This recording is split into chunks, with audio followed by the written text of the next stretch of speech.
This is an 8-iron, and it's a dead shank. Wow. Way right. Oh, Takes a hop off the pad. You got to be kidding me.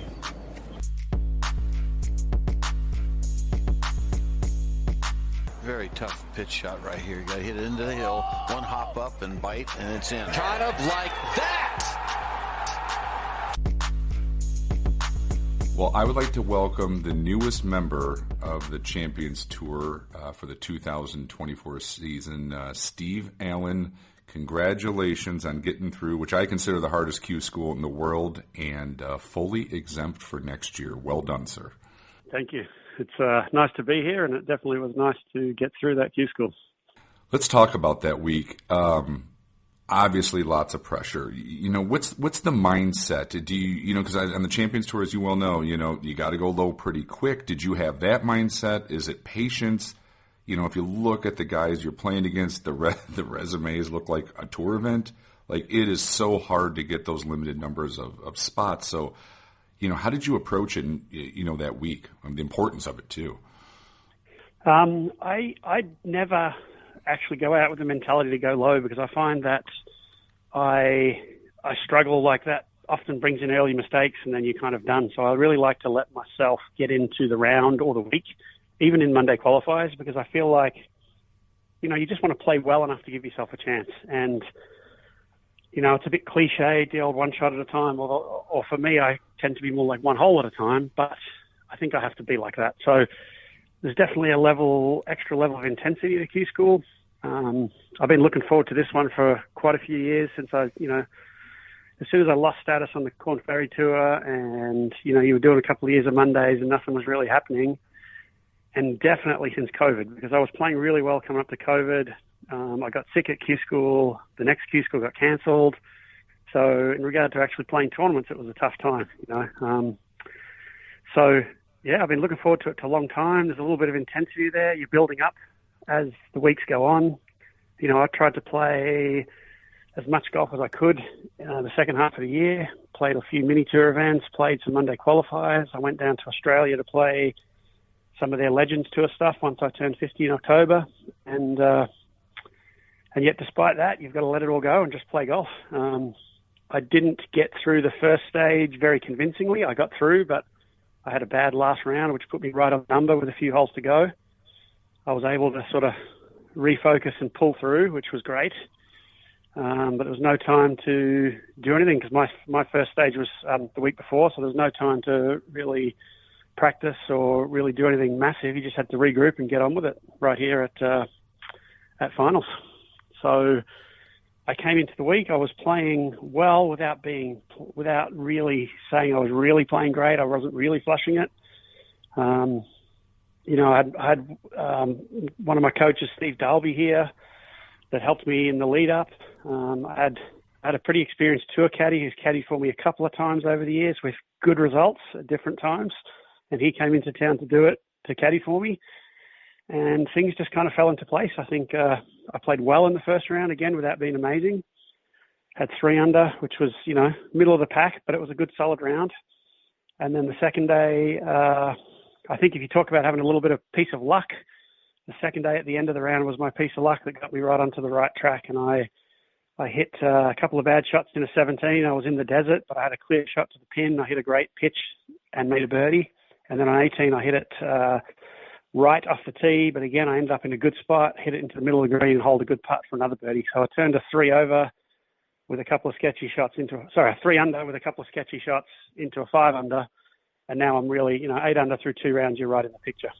Yeah. And is that when the experience then of all those years playing all over the world kicks in, and you're sort of like, it's not overwhelming. You know what you're doing. You've been here before. You won on some big stages. Then it's that you have to draw from that, I would assume, versus, maybe somebody with not as much experience as you have trying to get through that gauntlet.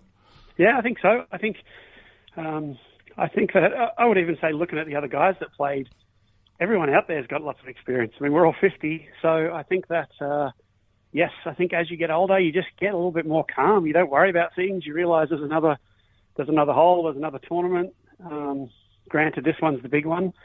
But, yeah, I think I'm definitely more calm and don't let mistakes get to me anywhere near as much as I did when I was younger, and I definitely think that helped throughout this week. Yeah, it makes a difference, doesn't it? Just even as an amateur golfer, mentally, I'm 50. I wish I had my mental approach at 28 than I do now. Yes, absolutely. I 100% agree. I've always been someone who tended to get ahead of themselves, thinking about the score, thinking about, a birdie chance coming up and all those things. And sometimes in golf, it's a subtle shift away from being really into the shot that you're hitting or the hole you're playing. And you don't feel like it's that big of a deal, but it just leads to bad outcomes. And that's happened to me at different times over my career. So gearing up for next year, you got a 1-year exemption. So it's still, there's, and where is it now? The rules on the Champions Tour keep changing. Is it top 35 or 40? Where do you have to finish to be fully exempt for that season after? It's 36. So if you get 36. into the 36 that play at the final event, the Charles Schwab Cup at Phoenix Country Club. And then I think if you're inside the top 54, you have a conditional card that varies year to year depending on how many exempt players and who's playing the past champions, all that sort of thing. Yes, there's all kinds of, right, that rule's changing all the time of who's exempt from what, from career money wins, all the rest of it. It's, I even know some guys on the Champions Tour and they're slightly confused of who's exempt fully at this point in time. It's got to be exciting too. Are you going to be playing in most of the events? Like, is it going to be pretty much full-time season, or take it in segments, see how the body's feeling, see how the mind's feeling, and, kind of going from there? What's the thought? Looking at the schedule, there's a lot of weeks off, so they don't play. I'm actually not sure if they play 4 in a row. There might be one stretch of 4 in a row. And over my career, I was not good at playing too many weeks in a row. It's like when I'm really into it mentally, you use up so much of that mental energy that when it got to 5 weeks, I was kind of drained and didn't tend to put in my best performances. So I think the schedule suits me. I think with the weeks off, at this point, I'm planning on playing everything. Yeah. And hopefully you get some momentum early. And, a lot of the guys have done quite well, like you've done it, where I noticed too, like even some of the players who may have had more starts on the PGA Tour, but shut it down for, from 42 to 50. You didn't hear much from them during TV or whatever. When they turn 50 and get back out there, like take, Chris DeMarco, great player on the PGA Tour. Looks like it's taken him a little bit to get used to tournament golf. And I think you've done it the right way, that you stayed competitive, trying to play Mondays, playing against the younger guys, playing in mini tour stuff, stacking yourself up against 28-year-olds and seeing how you're holding it. Because, I talked about this on my podcast a couple, probably ad nauseum, but I'll still say it. Like, the average golf fan does not realize how good the golf still is on the Champions Tour. Like, go play that from 7,000 yards and shoot 15 or 16 under and come back and let me know how that goes for you as a zero handicap, right? Like, yep. For sure. It is still top level golf, and to stay competitive. I think it's hard to put it down for 8 years and go out there and be competitive. And you haven't done that, which usually bodes very well, right? Like a Steven Alker who did it that way, right? He kept playing, he kept doing it, and then boom, second career, and he's killing it. But he never set it down. Yep. I think it's so agree. important. I think keeping that competitive edge. It's. To your point about how good the Champions Tour golfers are, I think I've sort of learned over the years, as a kid, you were pretty good at all sports, and you sort of feel like I could have done this if I'd taken a different path, or I could have played this. And you get up close to the elite sportsmen of any level, and they're way better than you ever think from watching on TV. Like the athleticism and the, different sports, the strength, the power, the coordination, whatever it is. And I think golf's the same. When you really play with guys that are genuinely world class, and even 50 plus world class, they're still really good. So, yeah, I think a lot of people told me that about not stopping. So even though I'd lost my status, and I've been doing some lessons here in Arizona for the last 3 years, that idea was always in the back of my head to keep playing. And I enjoy the tournaments. There's a lot of tournaments, little tournaments that I never would have played in the past, and they might not be where you want to be in regard to your career, but when you get there, you have a good time. Some cool courses and fun places, and so. It keeps you sharp, and what you need to work on, right? It's not just sort of, well, I could do it 10 years ago. Like, you're seeing real results in the present of how you're doing against, players half your age. Yep, absolutely. And yeah, I so admire the way you went about, and I really think it's the best way to get on the Champions Tour and be competitive because you haven't lost that, let's call it edge or doing it. Yeah. You haven't and, put it you down. know, it's golf is certainly different when you have a hit with your friends, even if even if you're playing for some bets and a little bit of money. When it's a real tournament and you're out there, it's a whole field and you have to play. There's nowhere to hide. You have to play well, and you know if you're getting away with bad ball striking and scrambling well. But with this goal in the back of your mind, that was always you're always aware of that and you're always working on your game. So I don't think my game over the last couple of years has been the sharpest, but I always had this goal. It's been, like I said, it's been a good few years. I was always aware that there was a chance it would be here in Arizona. So every time I was playing that course, it was hard to not think about it coming up in the future. Well, you peaked at the right time. I was going to ask you, too, about being, I know you were teaching. I was talking to Ryan French over at Monday Q, and he said, ask him, he's been teaching and giving lessons. And I always think it's an interesting question to ask a touring pro. What have you learned from teaching other players of different levels and abilities? And, and how is that have you grasped anything from that or learned anything from it? Yes, absolutely. Throughout my career, I had one main golf coach from Australia, Dale Lynch, and more recently Steve Dalby here in Phoenix, and done a little bit of work with Neil Smith, like mental coach, but it flows into my game too because he's seen me a lot. I didn't really, I would ask questions, but I never really wanted to understand it. It wasn't my goal. My goal was just to play well. So if they would give me an explanation that made sense, that would be good enough. Whereas over the last 3 years, I have learned a lot more about the golf swing, what works and what can affect other things. And it's been good. I've actually really enjoyed it. I've enjoyed it a lot more than, let's say, I thought I was going to.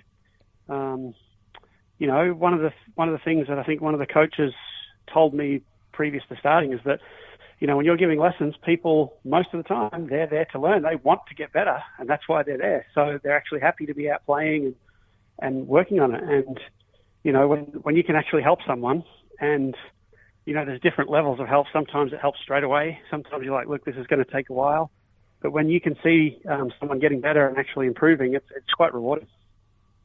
Was it interesting was it ever hard with the talent that you have and the level that you played at to kind of look at somebody and go, okay, they're not going to be able to make this move exactly perfect, but I know enough about the golf swing that we're going to get this person to play some pretty good golf. Maybe they're limited on physicality, right? Was there ever a compromise in there that you kind of had to take yourself out of it and go, okay, we got X amount of talent here and we're going to try to get the most out of it? Yeah, a little bit, but I think more often than not I can relate because I would never say I got my swing to the point that I loved everything about it. I've always had my bad habits. I know how hard they are to get rid of because I've basically still got the same bad habits that I had when I was 25. So when someone comes and they're like, oh, it's not getting better, you can say, well, I understand why. It's like you've been doing something for a long time. You can't just, instantly make that move. It has to take a bit of work. And you can really see results of the people that stick with it and put in the work. I think some of the students that I had that improved the most, it was like I can only take a little bit of the credit. The credit was for them putting the work in and trying to understand. Yeah. And a couple of them that really did well, I really noticed when they went away for the summer. And I go away for the summer a little bit in Arizona too because it's ridiculously hot here in summer. So we get out of town. I'm away for a few months, and I come back, and you see the big improvement. It's like they've really put in the effort, and you can really see that things have changed. How much of it too is it on the mental side that you're teaching your students on top of the golf swing? How much of it is just approach that you can pass on to them as well from all your experience? Yeah, a little bit. I mean, I think people, whenever you're working on your swing, you have to have that ability to let it go when you play.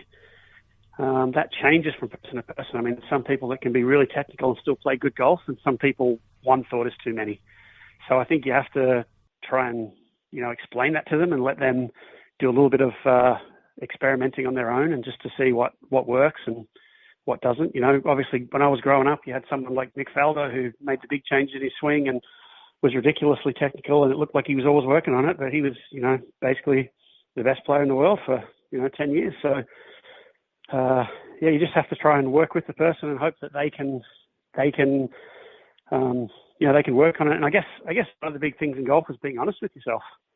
You can go out there and try something. If it's not working, you've got to work out if it's, if it's too much information or the feel's just not there on that given day. All those sort of things sort of come into play.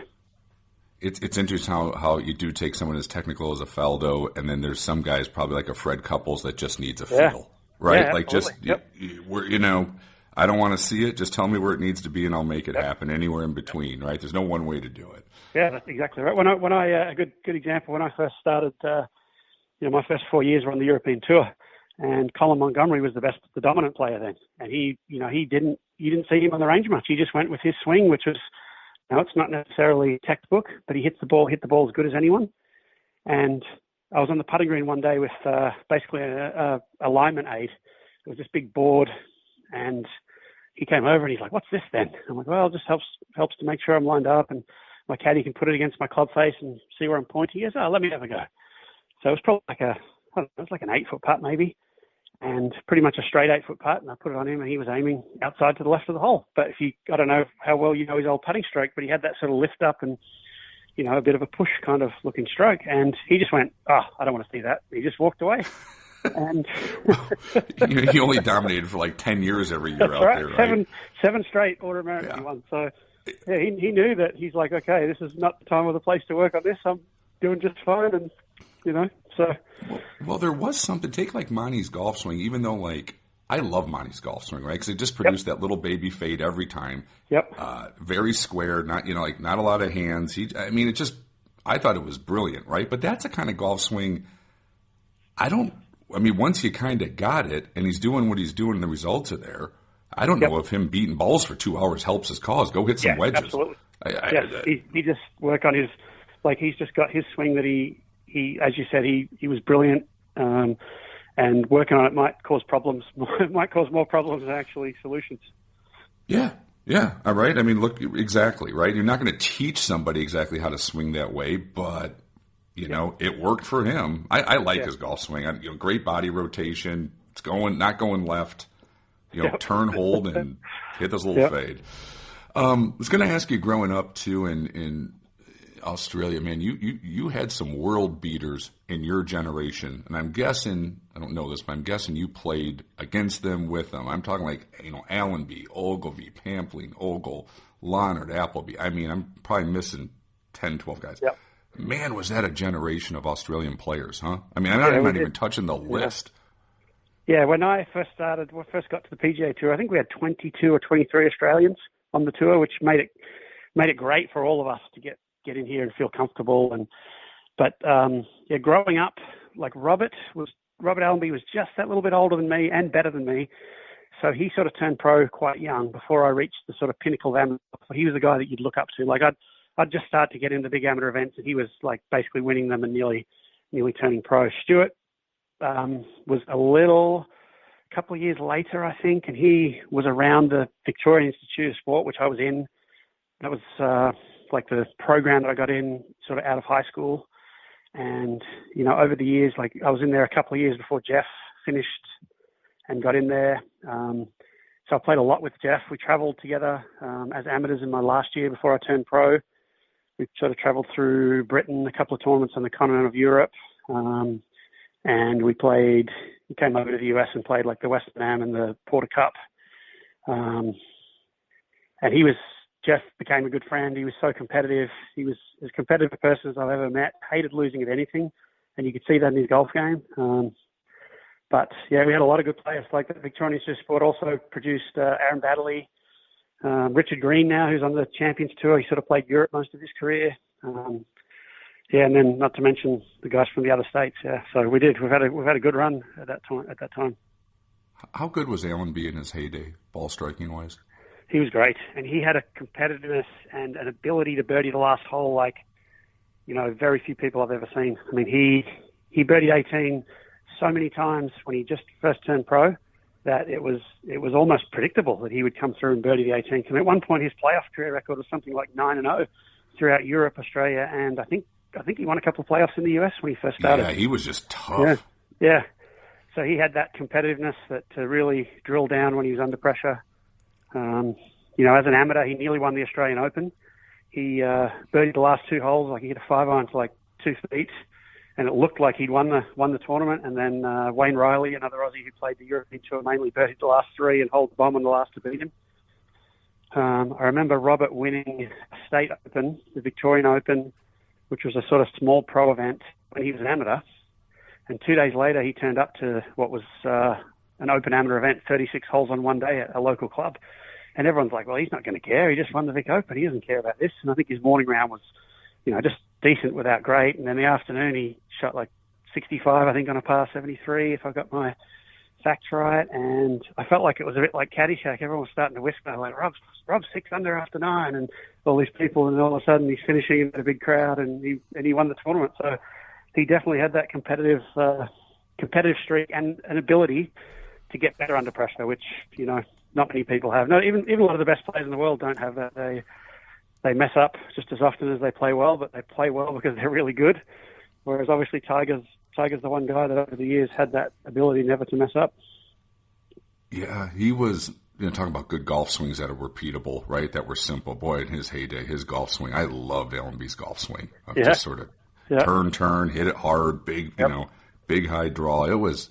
Yep. He was really, really, really good. You're the guys you competed against. Like you said, you look at that generation, you're like, holy shit! There was a lot of good players, out of that era of it. I was going to ask you too. I mean, you won the Australian Open. I love, as a golf fan, I wish the stretch would stay in the prominence I think that stretch should be in. I would love somehow if they could make it part of whatever it might be, some world tour that's probably going this way of keeping, the PGA, the Masters, the Open, and you could have such a cool 3-week run down there. Yep, I used to be, as a golf fan, loved watching all the international players, when it was on at night over here. Yep. And I don't know, there's a romance to me about going over there and playing in the Masters and playing in the Open and playing in the PGA, right? I hope they can bring those events back to the prominence, and they need to be at, and you're an Open champion. I mean, that had to be, what a moment, right?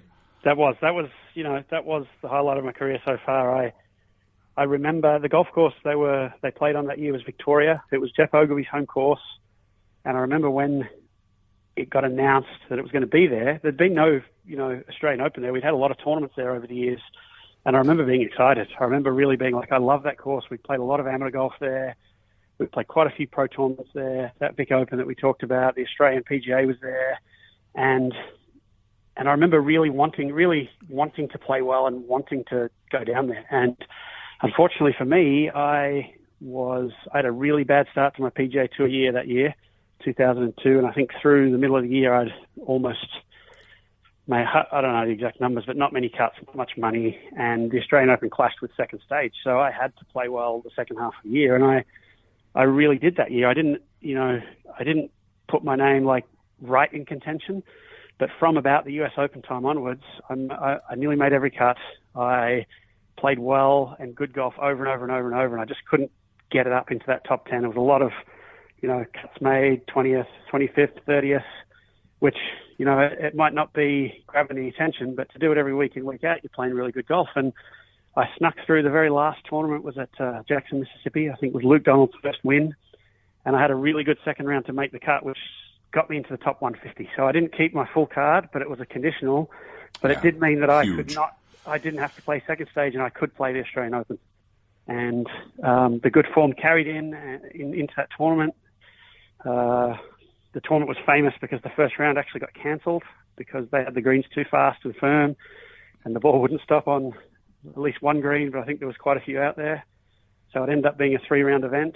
But it was an unusual 3-round event, and that we knew it was 3 rounds when we stood on the first tee, starting, on Friday. And I played well. I was rolling the ball well. I started the last day tied with Rich Beam, who was the US PGA champion that year.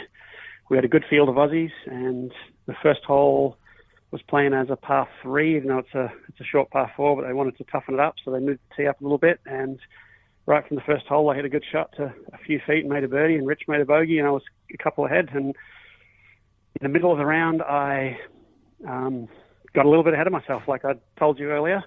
Thought that I'm playing really good and no one's doing anything, and then I messed up. I missed a little birdie putt on 8. I bogeyed the par 5 9, and all of a sudden I was back to the field.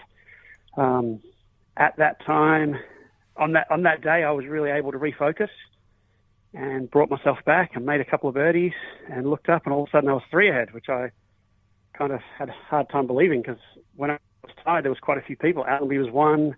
A friend of mine, Adam Crawford, an Aussie, was 1. Rich Beam wasn't too far behind. And I made another mistake. I 3-putted. But again, thankfully, I was able to roll in a good putt on the next hole on top of Rich Beam to keep me 2 ahead.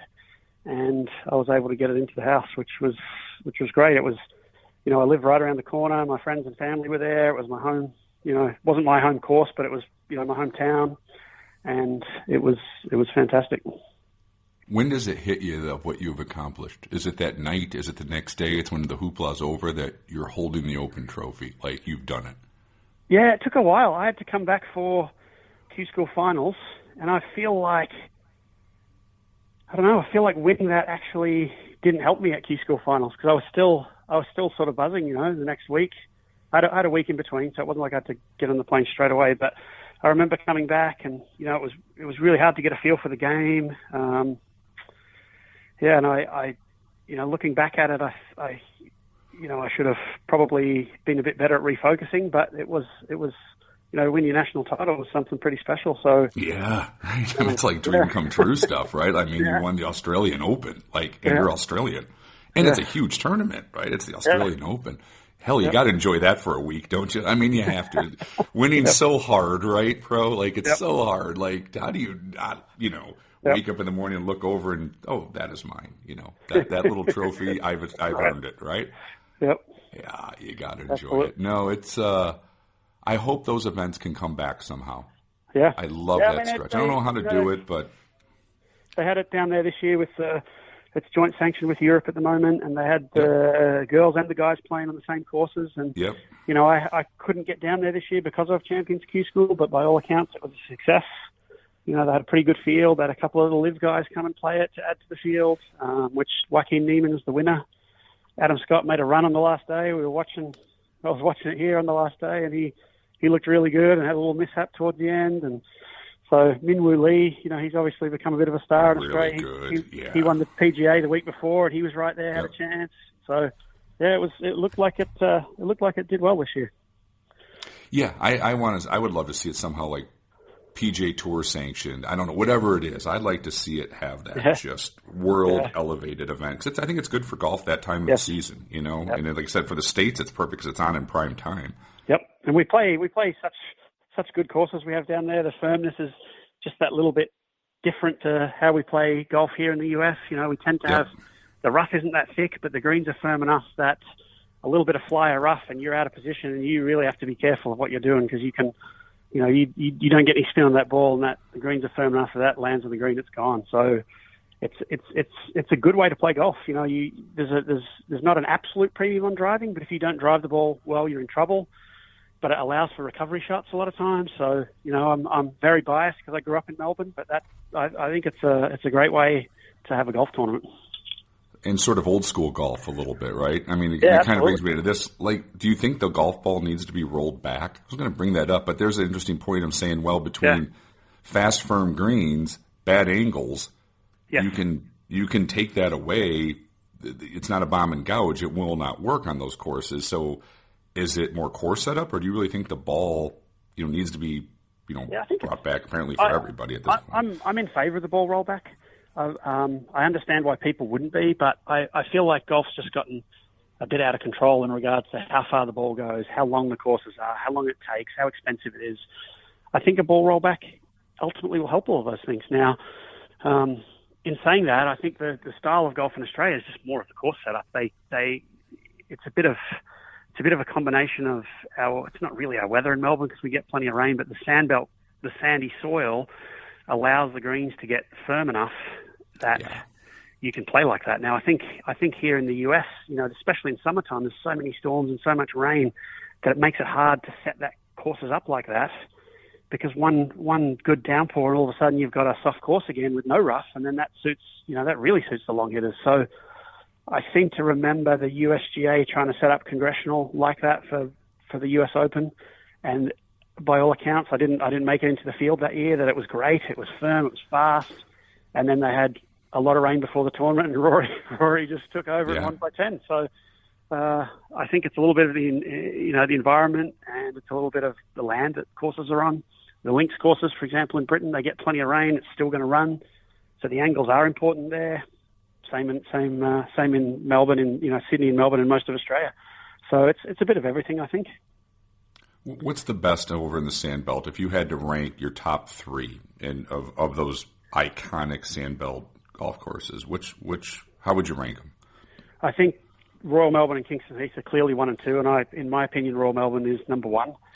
Kingston Heath clearly number 2, and then you get into a debate on number 3. My home course, Woodlands in Melbourne, is a great course. I don't know if I could put it at number 3. I think Victoria probably is number 3, but you have Metropolitan, which is a great course. So they'd be the 5 that would be the best. You've got so many good courses in Melbourne Sandbelt though that are just, you get down there and you forget how good they are, and when you play them, you're like, this course is really good. Spring Valley, Commonwealth, Huntingdale. Huntingdale was the long-term host of the Australian Masters. Unfortunately, that tournament's not around anymore. Yeah, bring it back. Royal Melbourne's the one that it's always a treat to play. They got 36 holes. Especially you get down there in the summer and you can play late at night. Like it doesn't get dark till sort of 8:30, whatever in summer, and it's a great time to be playing golf like that. Late summer evenings and out there, it's quiet. The wind tends to die a little bit. It's nice and it's warm without being hot. The heat's gone out of the day. It's fantastic. It's on my bucket list at some point to get over there and do it. And like you said, you play some of the famous ones, but you can probably find just normal, not super expensive golf courses that land lends itself to just great architecture. And a lot of those courses, when they were built in that golden era, those designers just, I don't know what was in the water back then, but it's still my favorite. It's that era of golf is still my favorite way to play golf, and the visualization and the way the bunkering is, and you give me picking Mackenzie, whatever it is, picking those golf, any of those architects from that golden era, and there's something special about those golf courses that still, to me, hasn't been replicated today. Yeah, I don't know how they did it or what they did, but Yeah, I agree. I mean, I think we've got some architects now that are doing a really good job. Yes. Crenshaw and Gil Hans, but yeah, just I don't know. There's something about the natural flow. Maybe it's because it was harder to move land back then, so they were a little bit more minimalistic. But yeah, they are some great courses back then. Yeah, right. And I agree with it. I think they kind of had to take what the land would give them. I always think like off the tee, it's like some of the best off the tee bunkering. Yep. Of playing games with your mind and with what's the wind doing and angles. Take a Chicago Golf Club or something like that. Like that era of design is just brilliant. But like I said, there's no waterfalls. They're not moving a ton of land, right? Yes. And a lot more greens have slope but subtle. It doesn't have to be big mounds on every hole. A lot of Melbourne has a lot of greens like that where Royal Melbourne's got some serious slopes, but they've also got a lot of greens where it's just a little bit of subtle, tilt back to front and side to side and things like that. Yeah, I got to get over there at some point. As much as I love golf, to go and play them and do it, so it's on the list. I was going to ask you too about playing golf on the European Tour in the '90s. You had the win at the German Open, which had to be obviously special, but what a great era also of characters. You're talking about Monty and I don't know if Seve was still playing too much when you were there, but he was still playing. Yeah, absolutely. Yeah, I mean, you got Sam Torrance and Woozy and Olafable and all of these characters. The Barry Lanes of the world. Love that area of golf. What was it like to be in that traveling circus in the '90s of the European Tour? It had to be fun, exciting, great golf. Had to be a hell of a ride. No, it was fantastic. One of the things, obviously, it's been 20 years, so I don't know how European Tour has changed, but back then, most people stayed in, the tournament had 2 or 3 host hotels, and most people stayed in those hotels and the tournament put buses on to get to the course. There was very few courtesy cars, so everyone would be on the bus. So within 12 months of the European Tour, you felt like you knew everyone, because at some point you're sitting in the lunchroom, you're sitting in the bus with people.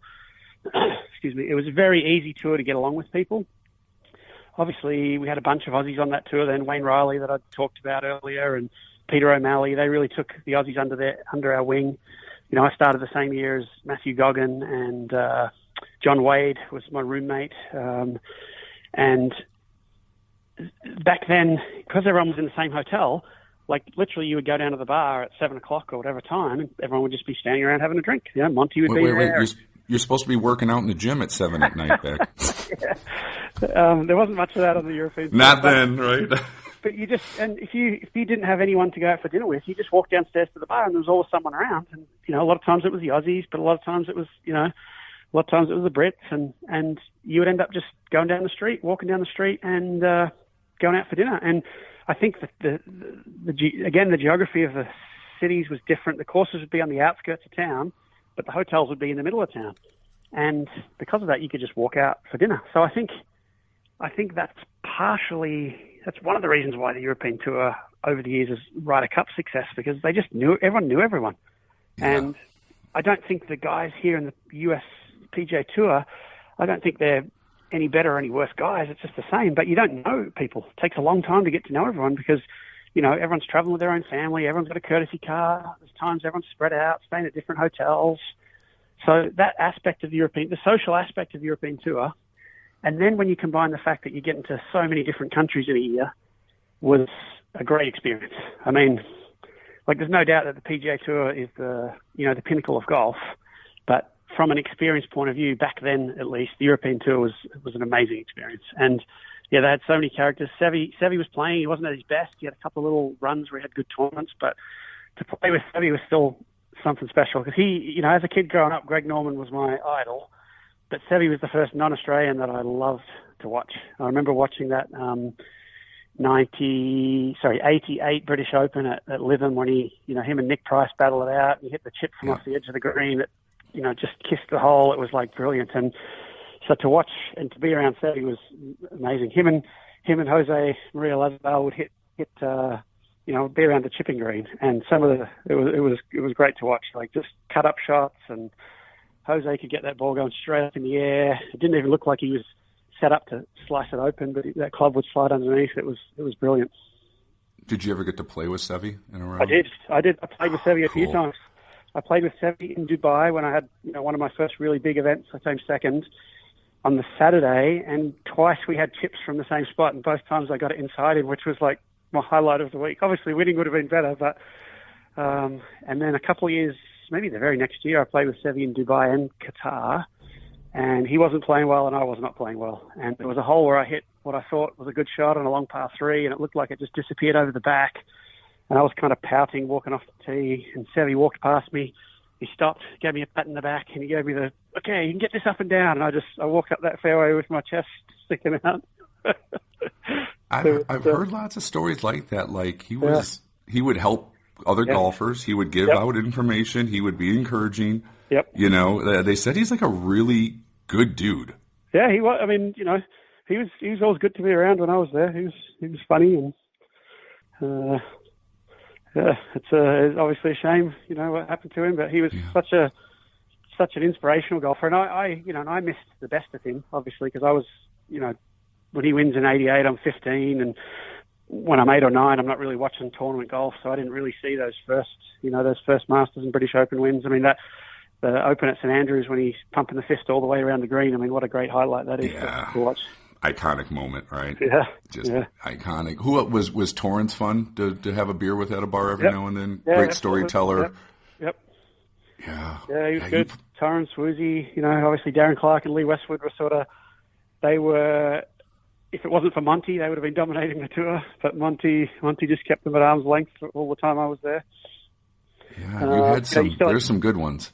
Yeah, Bernard Langer was playing so much, so obviously I'll see him again next year. But he was great to play with. Like you can see the attitude that makes him so successful now, because he just, you know, very, very German. He was very cool. You know, when things went wrong, he did not get flustered. He just moved on to the next shot, and I literally can remember playing with him in my rookie year in the German Open, and he hit 2 or 3 of the worst shots you'd ever see that people would actually lose confidence from, and he just shook it on and kept playing. I think he shot a couple under and stayed in contention, and I remember being really impressed with it. I don't think I've ever quite been able to get to that level of letting things go, but it was very impressive. You could really see why he has been a good golfer for a long time.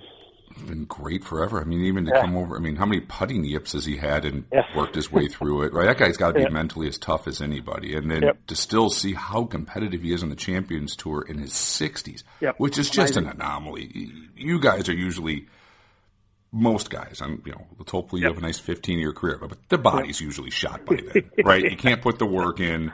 And you got these young guys at your age coming in there, and they just start to wane off, right? Like it's just you can't do it. Yes. And he's still winning twice a year. Yeah, and it's incredible. It really is. The story in Europe that was legendary is that he, and I've got no knowledge if this is fact, but they used to talk about it all the time, that the morning after he missed that putt in the Ryder Cup with Hale Irwin that cost Europe, the Ryder Cup, he was on the course in Germany practicing the next day and ended up winning the tournament. And again, I don't know that, but I've never followed it up. I talked to Mark Calcavecchi about it. Yeah. And Calc said he won the next week. And the other, you want to talk about, greatness or, take Calc too. He had that basically nervous breakdown. He couldn't stop shaking or crying when he, had the big league. Played in Houston that next week and finished like 4th. Did he? I did not know that. That's great. Yeah. And I asked Mark, how do you do that? And he just said, bunch of encouraging notes. Yep. Pick yourself up. You're a great player. You learn from it. And I go, you finished 4th? And I would have drawn and gone and seen my psychologist. And he top 10'd it. Yep, it was great. And I think that's one of the things that as I've gotten older, you absolutely can realize that even the very best players can mess up. So when you do, you just can't be hard on yourself. You just, if you can learn from it, if there's something in your control, like sometimes you're going to mess up that's out of your control. You just hit a bad shot. It happens. But there's times that you clearly can look back and say, yes, I wasn't focused in on my target. I was thinking about my swing too much. I was worried about what the score is. And they're the learning parts of golf. If you can do that, that's where earlier that I said you have to be honest with yourself. It's no good just putting it off and just, if you can just brush it off and say, oh, whatever. But if you can be honest with yourself, you can learn from it and get better the next time. And, that's the trick to improvement over time. And golf's one of those games that if you can just get, you don't have to be a college world beater when you're 21 to become a tour player when you're 32. You can be one of the best players in the world. But little incremental improvement and not giving up on yourself, not beating up on yourself, because even the very best players do that, in tough situations because they're human. So I think that's a great. And there's two perfect examples of two great players, right? Kelk and Langer, and look how they bounced back after that. Yep, absolutely. I always thought it's an amazing statistic that he did win the next week on the European Tour, and Calc, I believe, finished like 3rd or 4th. Yeah, yes. It's a different gear mentally, right? Or confident. I think Calc said, well, I knew I was playing good. I'm on the Ryder Cup team. Brushed myself off, had a bad night, got it out of my system. Let's go to work. Yep, that's great.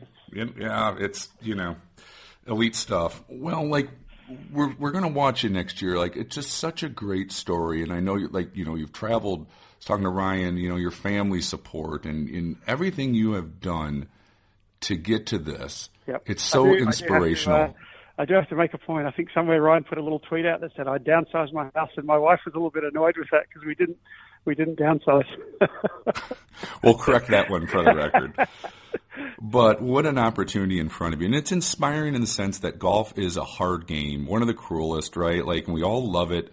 And it shows, with hard work and dedication, you can still do it, and it's inspiring to watch what you did of the work that takes, and you're still getting better at 50. And what a cool opportunity you have next year to have that second part of your career, right? Yep. And really establish yourself as a really good player out there. And it's, there's no reason you can't. I'll put it to you. I know that all over the years there's lots of rumors about what's going to happen with the Champions Tour, but I think the fact that it is like it is fantastic, because you can get some of the truly great players still playing, but it does give everyone an opportunity to extend their career. Because there's no way without the Champions Tour being in the distance in my head that I would have kept playing in my late 40s once I'd sort of lost status and was struggling to get out there. So yeah, it is. It's great. And I always encourage people to go out there and watch an event because you can get a little closer to the ropes. The players are a little easier going. You guys are doing a lot of pro-am stuff and corporate work for those clients that week, right? Like everyone knows it's about the experience of the fans and the clients who are involved from the business standpoint. To me, that you guys give a lot back to that week that you're there for that event. I mean, I think it's 3 pro-ams and whatever it is. And from talking to the guys out there, if they ask a favor, can you go have a beer with this guy at 6 on Tuesday, you're probably going to do it. Yep. That helps that tournament out that week or the charity money that gets raised. So, I don't know. I love the product. I think it's cool to see the legends still out there playing at a high level. So, good luck, with everything next year. We'll be watching, and it's a great story, Pro. I couldn't be happier for you. Thank you. Look forward to it. Play well next year. Yep. Cheers. Thanks.